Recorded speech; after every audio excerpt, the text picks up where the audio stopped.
Healing as release from fear. So today we are looking at section 4, Healing as a Release from Fear, of chapter 2 of A Course in Miracles. So let's get started. Our emphasis is now on healing. The miracle is the means, the atonement is the principle, and healing is the result. To speak of a miracle of healing is to combine two orders of reality inappropriately. Healing is not a miracle. The atonement, or the final miracle, is a remedy, and any type of healing is a result. So if you remember back to the prior sections of when I was talking about the atonement. So the atonement is when we remember that we cannot be harmed by error at all, that we are nothing but spirit, we are one mind, one spirit, and we can absolutely not be hurt by error. We are invulnerable to error. Okay, so the atonement, or the final miracle, which is that realization, oh, I can't be harmed by anything that I'm seeing out here in this illusory world that I'm seeing with my eyes, is a remedy, and any type of healing is a result. The kind of error to which atonement is applied is irrelevant. All healing is essentially the release from fear. To undertake this, you cannot be fearful yourself. You do not understand healing because of your own fear, right? So as long as we're in fear, which means we're not accepting the atonement for ourselves because we're in fear, so we think that there's something to be fearful of, then healing cannot happen because healing is the release from fear. A major step in the atonement plan is to undo error at all levels. Sickness, or not right-mindedness, is the result of level confusion because it always entails the belief that what is amiss on one level can adversely affect another. We have referred to miracles as the means of correcting level confusion, for all mistakes must be corrected at the level on which they occur. Only the mind is capable of error. The body can act wrongly only when it is responding to misthought. The body cannot create, and the belief that it can, a fundamental error, produces all physical symptoms. Physical illness represents a belief in magic. The whole distortion that made magic rests on the belief that there is a creative ability in matter which the mind cannot control. Okay, so they're using the belief in magic as there is something out there, something in matter, right, made up of matter, that the mind cannot control. And it's actually interesting because I was thinking about this morning, it's actually the opposite and upside down, of course, of what we call magic in the world. Like when someone is a magician, when someone does a magic act, it's actually the opposite of what he's saying here, right? When you watch a magic act, they have a matter, let's say a card, right, that disappears. And we're saying it's magic because they're controlling this matter and making it disappear, supposedly with their mind or their magic or whatever. And that's actually the opposite of how magic is used here. Magic is used that actually you can't control this matter. Like you have this card and you have, this playing card and you have no control over it, that it's outside of you and you have no control. So it's interesting. It's the opposite of how we use magic in this world when we're talking about magicians and magic acts, right? So the idea that they're using for magic is here is there is something outside of us that we can't control. That's magical thinking. It's not true. Okay. The whole distortion that made magic rests on the belief that there is a creative ability in matter which the mind cannot control. This error can take two forms. It can be believed that the mind can miscreate in the body. Okay, so this kind of gets into that new agey stuff I'm thinking about Louise Hay, and I love Louise Hay, and I think her work can be incredibly helpful. But if you look at the premise of it, it's this idea that our missed thoughts can create real symptoms in our, like actually change things in our body. Okay. So let me find out where I am. Believe that the mind can miscreate in the body or that the body can miscreate in the mind. So that's also like this pain. I'm feeling pain and I'm saying that the pain is coming from the body. But now I feel this pain and it's making me tired or it's making me cranky or it's making me whatever. It's somehow affecting my peace. And I'm saying that it's because of the body, something outside of my mind.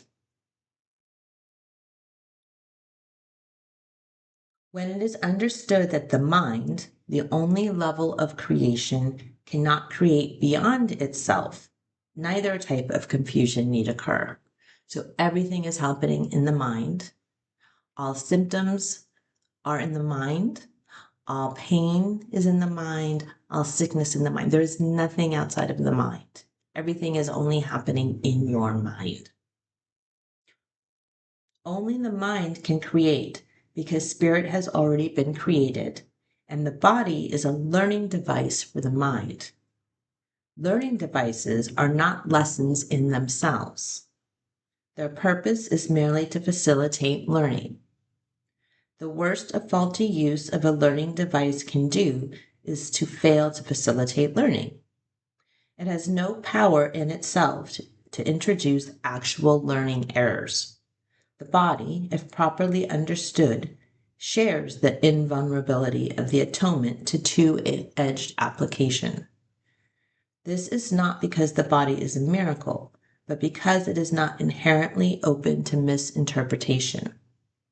The body is merely part of your experience in the physical world. Its abilities can be, and frequently are, overvaluated. However, it is almost impossible to deny its existence in this world. Those who do so are engaging in particularly unworthy form of denial. Okay, so there's a lot of, right, the Course talks about we are not a body, we are not a body, we are not a body. So, yes, that's true. But in this world that we believe that we're in at the moment, we seem to have bodies. And to deny that, to just say, but I'm not a body, and not really look at this and how this is working in your life is a form of denial. And it's an unworthy form of denial. It goes on, the term unworthy here applies, the term unworthy here implies only that it is not necessary to protect the mind by denying the unmindful. If one denies this unfortunate aspect of the mind's power, one is also denying the power itself. So this is something that comes up quite often in the Course. I believe this is probably the first mention of it. This idea that when we deny the power of our mind that seems to have made this body, seems to have made this world, then we're actually denying the power of our mind altogether, right? And we know that all power is coming from our mind. So when we kind of just dismiss it and it's not real and kind of withdraw into this area, we're denying the power of our mind. And so then we're also denying the power of our mind to choose differently. All material means that you accept as remedies for bodily ills are reinstatements of magic principles. This is the first step in believing that the body makes its own illness. It is a second misstep to attempt to heal it through non-creative agents. It does not follow, however, that the use of such agents for corrective purposes is evil. Okay, so we're talking about medicine, we're talking about anything that we use to heal us physically or, any kind of medicine, surgery, anything that's happening with the body.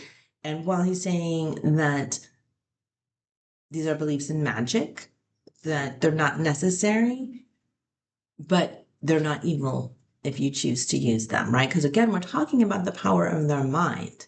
So if our mind believes in them, then they will help us. If our mind doesn't believe in them and we do it anyway, then they're not going to help us, right? If we're doing it because our other people say or whatever, but we don't really believe it. And that occurs with anybody. They don't have to be course students. If you're sick or having an illness or going through some kind of treatment and you really don't believe that it's going to help, then guess what, right? Probably not going to help because your mind is in control. Sometimes the illness has a sufficiently strong hold over the mind to render a person temporarily inaccessible to the atonement. In this case, it may be wise to utilize a compromise approach to mind and body, in which something from the outside is temporarily given healing belief. This is because the last thing that can help the non-right-minded or the sick is an increase in fear. They are already in a fear-weakened state. If they are prematurely exposed to a miracle, they may be precipitated into panic. This is likely to occur when upside-down perception has induced the belief that miracles are frightening. So, there are a whole lot of reasons why we don't see miracles. And he's saying here, because we don't want to frighten you.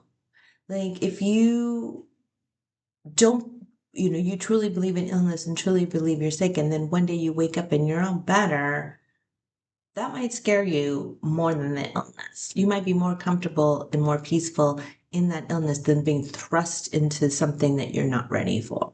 And so it's really about, again, it's nothing to do. Nobody's keeping score saying, oh, you're taking medicine, you're not taking medicine, and you're doing this and you're doing that. It doesn't matter. This is all just a dream and an illusion, right? Nobody's keeping score that way. The important thing is that you are at peace and that you are not in fear. And so whatever is going to help with that is what is the right thing to do for you. The value of the atonement does not lie in the manner in which it is expressed. In fact, if it is used truly, it will inevitably be expressed in whatever way is most helpful to the receiver. This means that a miracle, to attain its full efficacy, must be expressed in a language that the recipient can understand without fear. This does not necessarily mean that this is the highest level of communication of which he is capable. It does mean, however, that it is the highest level of communication of which he is capable now. The whole aim of the miracle is to raise the level of communication, not to lower it by increasing fear. Okay, so again, he's talking about the idea of the mind, of the body, if all healing is of the mind. But in this world that we seem to be in, we obviously believe that we have bodies because here it is. And while we're in that state, anything that's going to make us more fearful is not helpful. And so if it brings you more peace to, like, when I get a headache, I take an Advil and it works. And I'm not going to beat myself up over that. And I'm not going to leave myself in a weakened state feeling pain because I'm refusing to take Advil because the course says I shouldn't or it's magic. I mean, what he's really saying here is like, don't deny the power of your mind in this world that you made. Let's follow the rules here as long as they're helpful and bring you peace. And when they aren't helpful and don't bring you peace, let's start looking at those. Like that's the language where you are right now, the communication where you are.